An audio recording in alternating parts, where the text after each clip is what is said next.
Hey everyone, this is Corey with Stafford's EDC, and today I'm going to be giving you my full review of this guy right here, which is the Kansept Knives Reverie. This here is the budget version.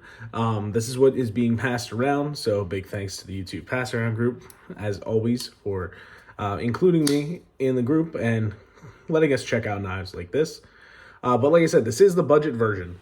There is a more premium version of this that is full titanium, and I believe is in either S30V or M390, 20CV, something like that.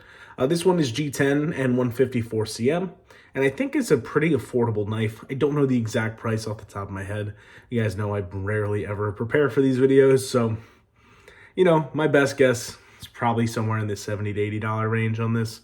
I'm going to put a link down in the comments, not the comments, the description, if I can find one for this guy, and if I remember. There's a chance I don't. But yeah, nevertheless, this is the full G10 version. In this case, we have the lime green one, which is a nice little pop of color, even if green's not your jam. This is a Justin Lundquist design, which you might be able to tell by that bolster right there, as well as this little tiny top flipper, front flipper thing, whatever you want to call it. Very distinguishable on Justin's designs, very much so on the Baby Barlow from Urban EDC. Similar, if not identical, bolster design and flipper design on that guy. So this is in partnership with Kansept. So this is being made overseas. Kansept is like an offshoot from Kaiser, I believe. Some people left Kaiser and started Kansept, and you get knives like this as a result. You have a deep carry clip that is not recessed. You can see that there. The screws are not recessed either. So it just sits on top of the scale, both the clip and the screws, and that is not reversible. So this is right hand only. You have a liner lock, and overall you have a pretty simple knife, besides having that top flipper mechanism, so to speak. You can see the way that this fits my hand, where I wear a large size glove. This is just enough room for me. Pinky kind of wants to hang on there.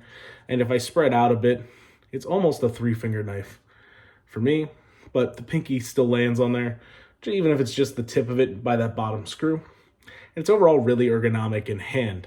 And I think this design's really attractive. I really enjoy kind of the overall shape of this, with that clip point. The grind is nice on this. And just the overall shape is very classic, and it looks very nice in my opinion. This is on bearings. It's not the most drop shutty thing in the world. I think the pivot might just be kind of tight on this. The lock bar tension certainly is pretty strong on this as well, because this has a banging detent. You can hear that thing snap out. It's really good on the detent side of things. But as a result, the close is just not all that smooth. You can shake it shut, and it takes a good amount of effort to get that lock bar over so it drops to your thumb. Just enough to close it with one hand like that is just about what I do most times with this guy. So keep that in mind. This could just be this particular example, but nice stiff detent, but also means a stiff lock bar in this case. The grind on this gets nice and thin. It is a flat grind, so nothing like crazy hollow grind, but it comes down to a pretty thin edge there, which I hope you can see. I always try and show this off, but it's always hard. I think that looks pretty good. You can see from the spine to the edge how that thickness changes with a damn near full height flat grind.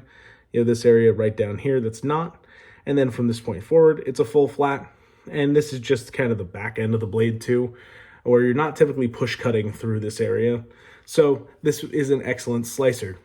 This is one of the more surprising ones that I've had recently, that being a budget piece is ground really well and just performs excellently. Really have no complaints at all about the way that this Justin Lundquist designed Reverie performs. Now, the places that I will complain about this is that stiff lock bar. Wish it was a little bit more drop shutty.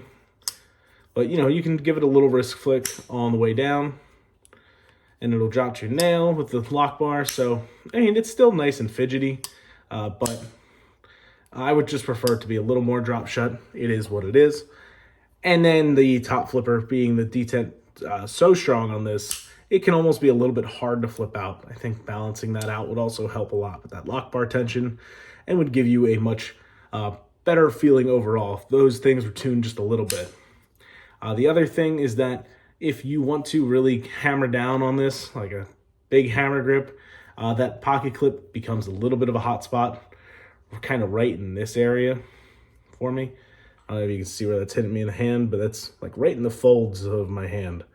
So it's not very comfortable. But in the fingers, when you're just using this every day, it sits a little bit lower. I don't know if you can tell, but it was sitting like right here in the hammer grip, and it's back here when out in the fingers a little more. It's plenty comfortable that way. Not really a hot spot, but hammering down on this, you will feel that pocket clip, at least if you have fat hands like I do. So that's something to keep in mind. But otherwise, the Reverie here from Kansept is a great knife. Both the budget version and the more premium version, which like I said I have handled in the past. I would certainly personally go for the more premium version of this guy, but there's absolutely nothing wrong with the budget version here. And if that's what you can afford to pick up, you will not be disappointed with this one. So let me know your thoughts down below. Certainly this is not everybody's color here, but there are other options available. And yeah, thank you guys so much for watching. I hope you enjoyed the video and hearing my thoughts on the Reverie.